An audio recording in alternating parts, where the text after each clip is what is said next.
Sveiki, esu humanitarinių mokslų daktaras Andrius Martinkus. Tęsime mūsų pamastymus apie kintantį pasaulį ir apie Lietuvos valstybės, lietuvių tautos vietą šitame kintančiame pasaulyje.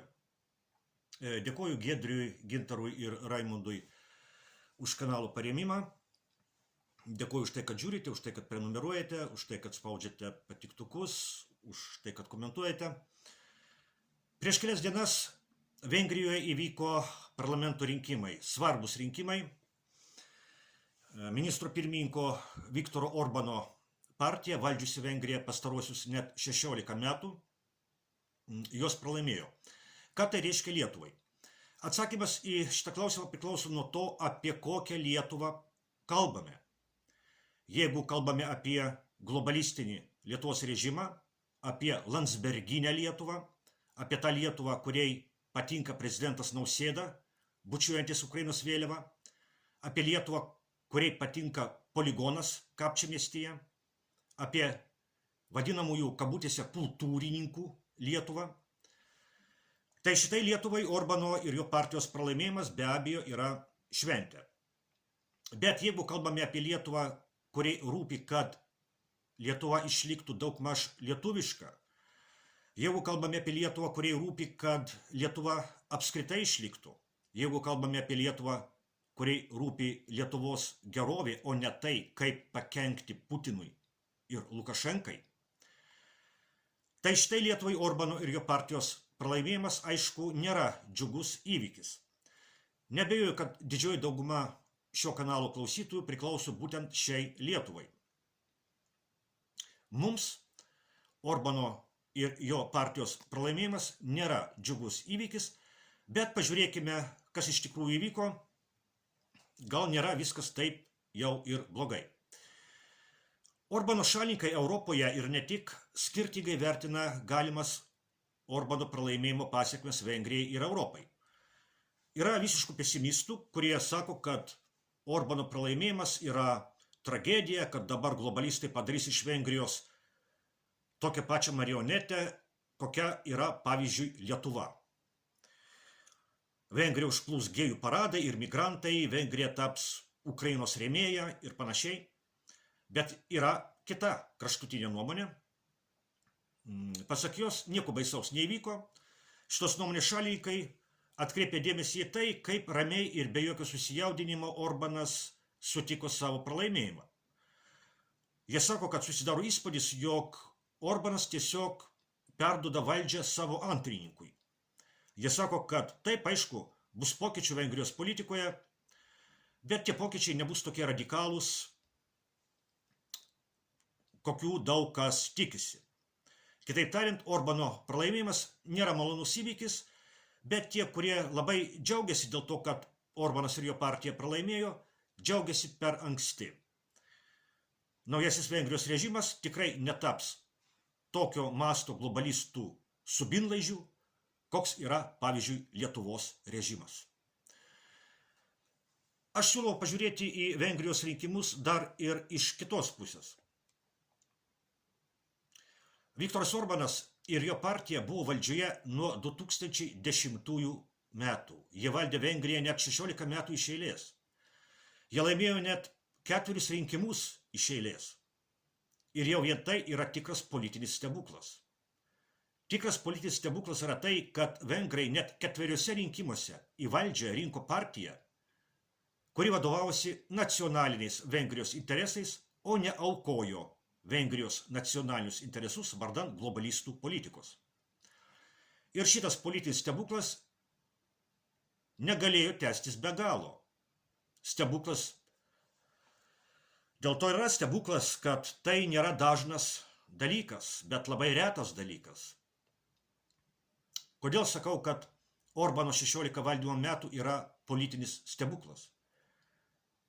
Ogi todėl, kad vengrų tauta nėra stebuklinga tauta. Tai yra paprasta Europos tauta, šalia kitų Europos tautų. Vengrų tauta neturi kažkokio ypatingo priešnuodžio prieš globalizmą. Ir tai, kad vengrų tauta yra paprasta Europos tauta, rodo paskutiniai rinkimai, kuriuose Orbanas ir jo partija pralaimėjo. Bet 16 pastarųjų metų Vengrija valdė antiglobalistinė politinė jėga. Lietuva taip pat yra paprasta Europos tauta. Kaip ir vengrai. Bet visuose Lietuvos rinkimuose nuo pat vadinamosios nepriklausomybės pradžios užtikrintai laimi globalizmo agentai. Kodėl taip yra? Kodėl Vengrijoje galėjo įvykti toks politinis stebuklas, o Lietuvoje ne? Ko lietuvių tauta skiriasi nuo vengrų tautos? Nieko. Vengrijos istorija suteikia vengrams pagrindą būti nemažesniais rusofobais už lietuvius. 19-20 amžiuose kovose su Rusija vengrų žuvo daug daugiau negu lietuvių. 19 amžiaus viduryje 1848-1849 metais vengrai buvo sukilę prieš Austrijos imperijos valdžią. Vengrai norėjo turėti savo valstybę ir sukilo prieš Austrijos imperijos valdžią. Rusijos imperija nusiuntė kariuomenę ir padėjo Austrijos imperijai numalšinti vengrų sukilimą.